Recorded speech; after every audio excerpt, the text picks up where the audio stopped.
গত কয়েকদিন ধরেই নির্বাচনী বন্ড মামলা নিয়ে তুমুল চর্চা কেন্দ্রীয় রাজনৈতিক মহলে। রাষ্ট্রায়ত্ত ব্যাংক এসবিআই ইতিমধ্যেই এই সংক্রান্ত তথ্যসহ হলফনামা জমা দিয়েছে সুপ্রিম কোর্টে। কিন্তু তারপরেও অবশ্য মিটছে না বিতর্ক।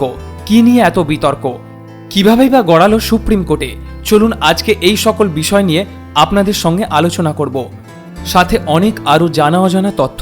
তো চলুন দেরি না করে শুরু করা যাক। Welcome to voice of Suman. Voice of সুমনে আপনাদের সবাইকে স্বাগত। প্রথমেই জেনে নেওয়া যাক কবে চালু হয় ইলেকটোরাল বন্ড। 2018 সালের 2রা জানুয়ারি গেজেট নোটিফিকেশন 20-র মাধ্যমে ভারত সরকার ইলেকটোরাল বন্ড চালু করে। 2017 সালে ফিনান্স আইনে সংশোধনী এনে ইলেকটোরাল বন্ডের প্রস্তাব রাখা হয়। 2017 বাজেট বক্তৃতায় প্রথম এর উল্লেখ করেন তৎকালীন অর্থমন্ত্রী অরুণ জেটলি। এবার শুনে নেব কোন কোন অঙ্কের ইলেকটোরাল বন্ড পাওয়া যায়। 1000 টাকা, 10,000 টাকা, 1 লক্ষ টাকা, 10 লক্ষ টাকা এবং 1 কোটি টাকার ইলেকটোরাল বন্ড চালু করা হয়। তবে এই ইলেকটোরাল বন্ড কেনার কিছু নিয়ম রয়েছে। নিয়ম অনুসারে দেশের নাগরিক এবং কর্পোরেট সংস্থা সরকারকৃত তালিকাভুক্ত সংশ্লিষ্ট শহরে এসবিআই এর শাখা থেকে এই বন্ড কিনতে পারত। এই বন্ড কেনার আগে কেওয়াইসি পূরণ করতে হতো। নিয়ম অনুসারে বন্ড কেনার পর থেকে 15 দিনের মধ্যে তা কোনো রাজনৈতিক দলকে দান করতে হবে। ওই ব্যাংকে থাকা অ্যাকাউন্টের মাধ্যমেই বন্ড ভাঙানো যাবে। তবে এই ইলেকটোরাল বন্ডে কারা অনুদান পাবার যোগ্য? ভারতীয় জনপ্রতিনিধিত্ব আইন 1951 29A ধারা অনুযায়ী নিবন্ধীকৃত রাজনৈতিক দল এবং যারা শেষ সাধারণ নির্বাচনে অথবা বিধানসভা নির্বাচনে কমপক্ষে 1% ভোট পেয়েছে তারা ইলেকটোরাল বন্ডে অনুদান পাওয়ার যোগ্য। এবার আসা যাক মূল বিষয়, ইলেকটোরাল বন্ড নিয়ে বিতর্ক কেন? প্রথমত, যদিও কোনো নাগরিক বা কর্পোরেট ইলেকটোরাল বন্ড কিনতে পারে, কিন্তু তথ্য অনুসারে এখনও পর্যন্ত যত ইলেকটোরাল বন্ড বিক্রি হয়েছে তার মধ্যে 1 লক্ষ থেকে 1 কোটি মূল্যের 99% বন্ডই কিনেছে কর্পোরেটরা। দ্বিতীয়ত, ইলেকটোরাল বন্ড বিক্রির একমাত্র অধিকারী স্টেট ব্যাংক অফ ইন্ডিয়া। যেহেতু স্টেট ব্যাংক অফ ইন্ডিয়া বর্তমানে শাসক দলের পরিধির মধ্যে, সেক্ষেত্রে কোনো সংস্থা বা ইলেকটোরাল বন্ড কিনেছে তা ক্ষমতাসীন শাসকের পক্ষে জানা সহজ। আর এই ক্ষেত্রে বিরোধী রাজনৈতিক কোনো দলকে কেউ ইলেকটোরাল বন্ডের মাধ্যমে অনুদান দিলে ক্ষমতাসীন সরকারের পক্ষে সেই ব্যক্তি বা সংস্থাকে প্রভাবিত করার সম্ভাবনা থেকে যায়।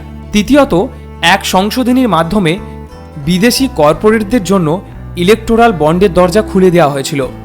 ইলেকটোরাল বন্ডের সমালোচকদের বক্তব্য অনুসারে এর ফলে বিভিন্ন বিদেশি সংস্থা দেশের সরকার পরিচালনায় প্রভাব খাটাতে পারে।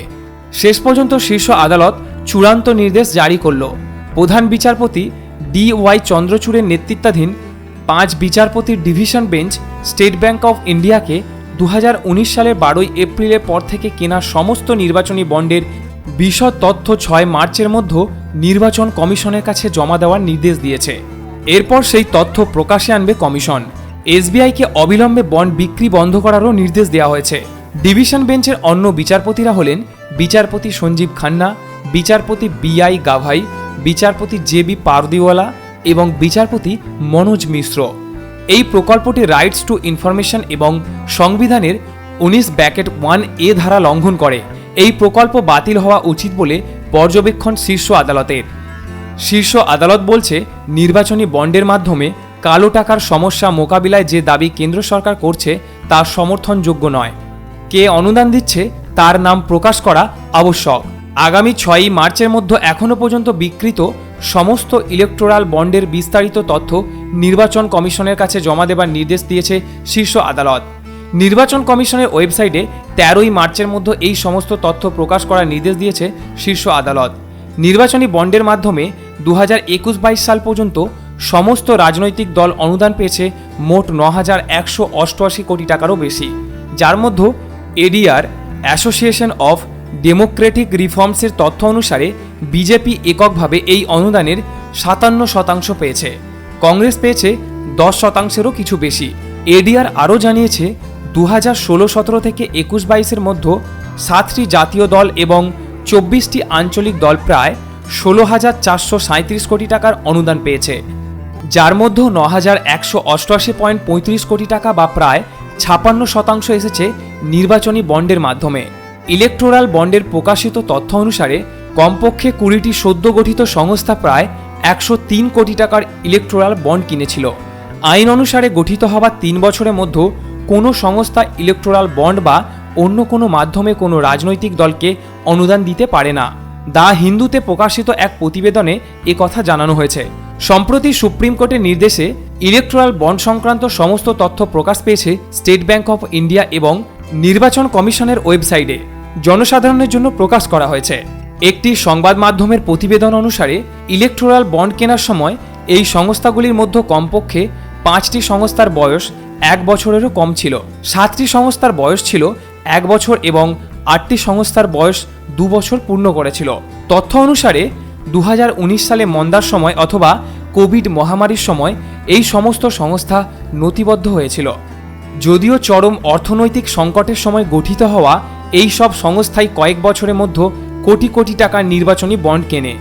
এই বিষয়ক আইন অনুসারে কোনো সংস্থা গঠিত হওয়ার 3 বছরের মধ্যে কোনো রাজনৈতিক দলকে কোনো অনুদান দিতে পারবে না।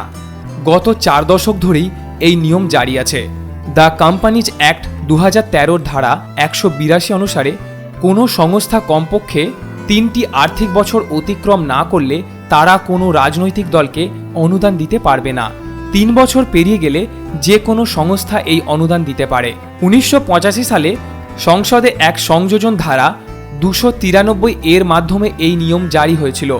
অতীতে নিয়ম ছিল কোনো সংস্থা তাদের 3 বছরে গড় নেট মুনাফার 7.5% পর্যন্ত অনুদান দিতে পারবে। যদিও 2017 সালে দ্য ফিনান্স অ্যাক্টে সংশোধনী এনে এই নিয়ম তুলে দেওয়া হয়। এরপরেই চালু হয় ইলেকটোরাল বন্ড। যদিও 3 বছর এই সংক্রান্ত নিয়ম জারি থাকে। এই সংশোধনী আইন আনার পরে নির্বাচন কমিশনের পক্ষ থেকেও এই বিষয়ে সতর্ক করে বলা হয়েছিল, এর ফলে বিভিন্ন সেল কোম্পানির মাধ্যমে কালো টাকা রাজনৈতিক দলকে অনুদান দিয়ে সাদা করার প্রবণতা দেখা দিতে পারে। আইন অনুসারে যদি কোনো কোম্পানি এই ধারার বিধান লঙ্ঘন করে কোনো অনুদান দেয়, সেক্ষেত্রে সেই কোম্পানিকে জরিমানা করা যেতে পারে, যা অনুদানের অঙ্কের 5 গুণ হতে পারে এবং কোম্পানির প্রত্যেক কর্মকর্তা যারা এই খেলাপির সঙ্গে যুক্ত থাকবেন তাদের জরিমানা এবং 6 মাস পর্যন্ত কারাদণ্ড হতে পারে। এই তালিকায় থাকা মোট 20টি সংস্থার মধ্যে 12টি সংস্থা হায়দ্রাবাদের এবং একটি বেঙ্গালুরুর। এছাড়া বাকি সংস্থাগুলি যথাক্রমে কোয়েম্বাটোর, ফরিদাবাদ, কামরূপ, কানপুর, মুম্বাই, কলকাতা এবং রাঁচির। তবে বর্তমানে চলছে আমাদের ইলেকশন, তাই এই সমস্ত নিয়ে এখন মোটামুটি চুপচাপ। যতক্ষণ না ইলেকশনের রেজাল্ট বেরোচ্ছে আমরা এর এখনো পর্যন্ত কোনো তথ্যই পাবো না। ভবিষ্যতে কি হতে চলেছে আশা করি এই ভিডিওটি থেকে আপনি সমৃদ্ধ হয়েছেন। আজকের এই ভিডিও এতটুকুই। আবার দেখা হচ্ছে আগামী কোনো দিন নতুন কোনো ভিডিও নিয়ে। তবে আপনারা কি ধরনের ভিডিও দেখতে চান সেই ধরনের টপিক অবশ্যই আমাদের কমেন্ট বক্সে জানাবেন। আমরা অবশ্যই সেই টপিক নিয়ে ভিডিও নিয়ে আসব। ততদিন আমাদের সঙ্গে জুড়ে থাকুন। আর ভিডিওটি ভালো লাগলে অবশ্যই লাইক, শেয়ার এবং কমেন্ট করবেন। আর এই ধরনের নিত্য নতুন ভিডিও পেতে আমাদের চ্যানেলটি সাবস্ক্রাইব করে পাশে থাকা বেল আইকনটি প্রেস করবেন।